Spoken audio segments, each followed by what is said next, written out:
everybody, we are Nick and Kaylee. We're here to chat about all things jump rope and double unders with you guys. So today we're focusing mainly on timing and rhythm, and we all know that that is crucial for any type of jumping and definitely for double unders. So we're gonna get into first timing for just basic jumping, then we're gonna get into some drills that you can use to help with the rhythm for double unders, and then finally we're gonna touch on this concept that we throw around a lot in jump rope called feedback. So we're gonna get into it first with our timing for basic jumping. So Nick's gonna step back and he's gonna show you what we call the clock concept, all right? So if you imagine your body as a clock and your head is 12 o'clock, your feet are 6 o'clock, right out here somewhere is 3 o'clock, then we can start to imagine when we should jump based on where our rope is on the clock, all right? So if Nick starts to jump nice and slow, you can see that his jump initiates right when that rope is at 3 o'clock, right in front of him, okay? So if you want to stop and then just show one basic jump,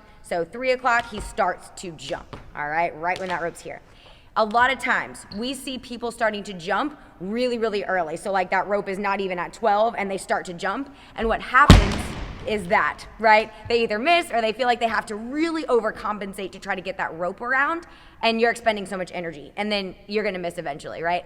So that happens, and then also we see people jumping too late, so the rope's basically at 6, and then they start their jump, and that happens, right? So if this is you need to apply the clock concept, right? Start jumping when your rope is around 3 o'clock. Cool, so that's the clock concept. And then next, we're gonna get into some timing and rhythm drills to specifically hit your double unders. So before we get into our drills for double unders, I want y'all to see and hear the correct rhythm for double unders, all right? So Nick is gonna show us what double unders look like. So you can see that rope is traveling under his feet twice and pausing in between, okay? So what you'll hear, and we're gonna do it again in a second, but what you'll hear is 2 quick swishes of the rope followed by a pause, okay? And that pause is designed to allow you to land and then get back in the air before the rope speeds up again for the next double under, okay? So I'm gonna ask Nick actually to do some high and slow double unders so we can count that rhythm together. So he's going 1, 2, pause, 1, 2, pause, 1, 2, pause, 1, 2, pause. Perfect.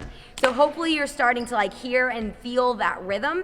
And again, that pause is super important because otherwise then every time you jump up for another double under, that rope is going to cut your feet out from underneath you and cause a miss. Okay, so that rhythm is what we're gonna be working on. Drill number 1 is called the penguin drill. It's super fun, don't worry, and you don't even have to use your rope for it. So Nick's gonna show us the penguin drill, and basically he is just jumping up and then slapping his thighs twice for every single jump. The goal is to slap your thighs twice before you land, right? And so if he'll do it again, we're gonna count that rhythm. It's gonna be the same. 1, 2, 1, 2, 1, 2, 1, 2. Got it? So now we're starting to hear the same rhythm as we have for our doubles.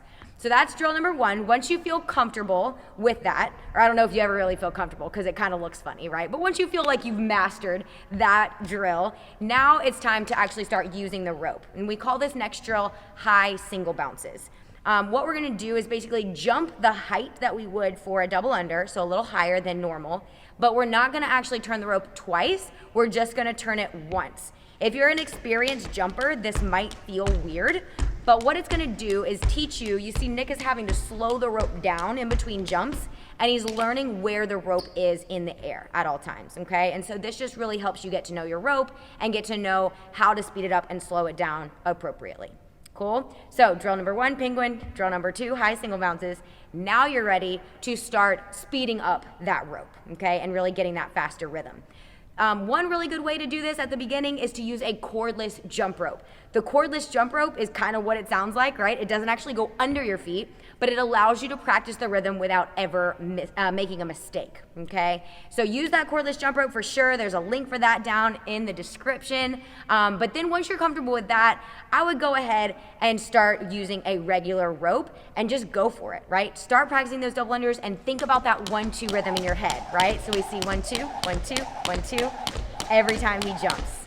Perfect. So those are our drills. It's kind of a progression to get you up through those double unders and really teach you that rhythm. Last thing that we're gonna get into is that concept of feedback. It's super, super cool and helpful for anyone who's learning to jump.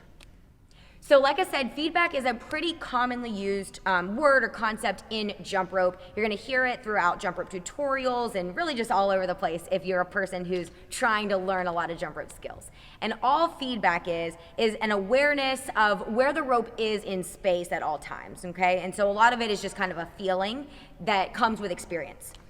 Because feedback is a feeling and an awareness of the rope, it actually helps if you can start by using a heavier rope.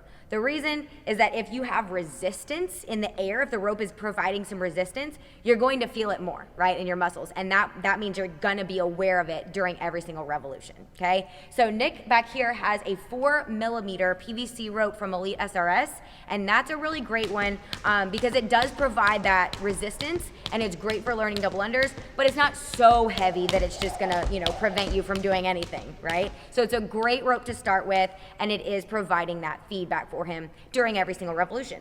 Now, the very cool thing about feedback is that at the beginning, while you're learning, it's a pretty conscious thing, right? You're consciously aware and you're trying to figure out, all right, where is my rope?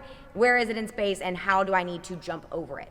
But as you become more experienced, that feedback becomes less and less conscious, okay? Which is helpful because jump rope is pretty fast paced and we don't have a whole bunch of time to think about where is the rope, because by that point, it's too late, okay? So as feedback becomes less and less conscious, your brain and your body just kind of intuitively know where that rope is in space. And at that point, you can start using a lighter rope, okay? That lighter rope doesn't provide as much feedback, but at this point, remember, your brain and your body just know where it is, okay? So you can see Nick is able to do double under successfully with this really light rope, and that is because he is so experienced and has gotten so much feedback from his prior experience with the jump rope. All right, so use that feedback concept, and hopefully you'll use all these drills as well and be successful with your double unders. For sure. Make sure you look below. There's tons of links to ropes and mats, so always look down there and click on the link for us, and also click subscribe. That would be awesome as well, and then we will see y'all for our next video.